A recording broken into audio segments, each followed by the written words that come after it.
The Sphinx. What comes to mind when this word is used? Probably a lion-like statue without a nose in Egypt. If this is what you think about the Sphinx, then you are almost right.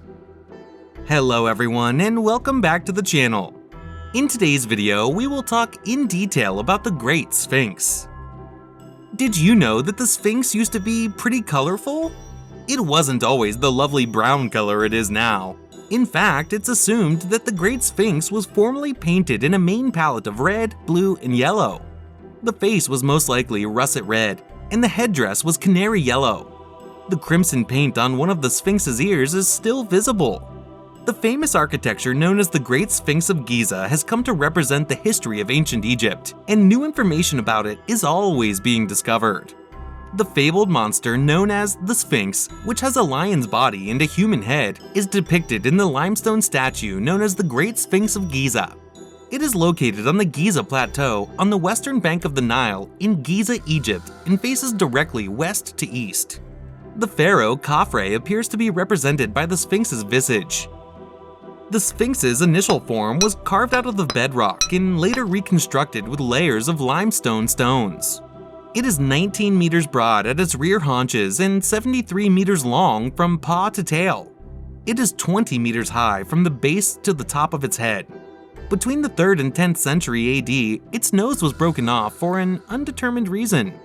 The Sphinx is one of the most recognizable figures in the world and the earliest colossal sculpture ever discovered in Egypt. According to archaeological evidence, it was made by Old Kingdom Egyptians during the reign of Khafre, who ruled from 2558 BC until 2532 BC. Because the Sphinx temple, enclosure, and probably the Sphinx itself were unfinished at the time and there was a dearth of cultural information, it is unknown what the Sphinx's initial name was given by its Old Kingdom architects. The pharaoh Thutmose IV particularly refers to the Sphinx as the sun deity, or Amakot, or in English, Horus of the Horizon, in his dream stele. The Sphinx was adored under the New Kingdom. About 2,000 years after the generally recognized date of its construction, the term Sphinx was given to it in ancient antiquity in allusion to a Greek legendary creature having the head of a lady, a falcon, a cat, or a sheep, and the body of a lion with eagle's wings. The plateau's bedrock, which also served as the quarry for the pyramids and other nearby structures, was used to create the Sphinx, a monolith. The head of the Sphinx may have been cut initially from a natural yardang, or ridge of bedrock that have been shaped by the wind, according to Egyptian geologist Farouk El-Baz. These can occasionally take on animal-like forms. El-Baz speculates that the Sphinx's moat or ditch may have been chiseled out later to enable for the construction of the sculpture's whole body. It follows that the Khafre funerary complex existed before the construction of the Sphinx and its temple, since the northern perimeter wall of the Khafre Valley had to be destroyed in order to build the temple. Furthermore, it appears that the causeway connecting Khafre's pyramid and valley temple already existed when the Sphinx was designed, based on the angle and placement of the enclosure's south wall. The Sphinx temple's lower foundation level further proves that it did not exist before the valley temple. Because the local nummulitic limestone is made up of strata with varying levels of erosion resistance, primarily brought on by wind and wind-blown sand, the Sphinx's body has undergone uneven deterioration. The legs and the lower portion of the body are made of solid rock. The animal's body is made of softer layers that have undergone significant disintegration up until its neck. Much tougher material was used to sculpt the head's layer. The Great Sphinx is known to have several dead-end holes that were probably excavated by tomb raiders and treasure hunters. The Great Sphinx's most popular and generally accepted hypothesis contends that Pharaoh Khafre was the one who ordered its construction. The Great Pyramid, the oldest and biggest of the 3 pyramids at Giza, is said to have been erected by Khafre's father, Pharaoh Khufu, according to hieroglyphic writings. Although Khafre's pyramid is 10 feet shorter than the Great Pyramid, it is flanked by a more intricate complex that contains the Great Sphinx and other sculptures. Khafre built his own pyramid close to his father's when he became pharaoh. Red pigment remnants on the Sphinx's face implies that the statue may have been painted. Some researchers speculate that the Great Sphinx and temple complex may have served as a heavenly function, namely to resurrect the soul of the pharaoh Khafre by channeling the power of the sun and other gods, given the arrangement of the pyramids and the Sphinx. There are several lines of evidence linking Pharaoh Khafre and his temple complex to the Great Sphinx. One of the reasons is that the Sphinx's head and face are remarkably similar to a life-size statue of Khafre that the French archaeologist Auguste Mariette discovered in the Valley Temple, the remnants of a structure next to the Great Sphinx in the middle of the 19th century.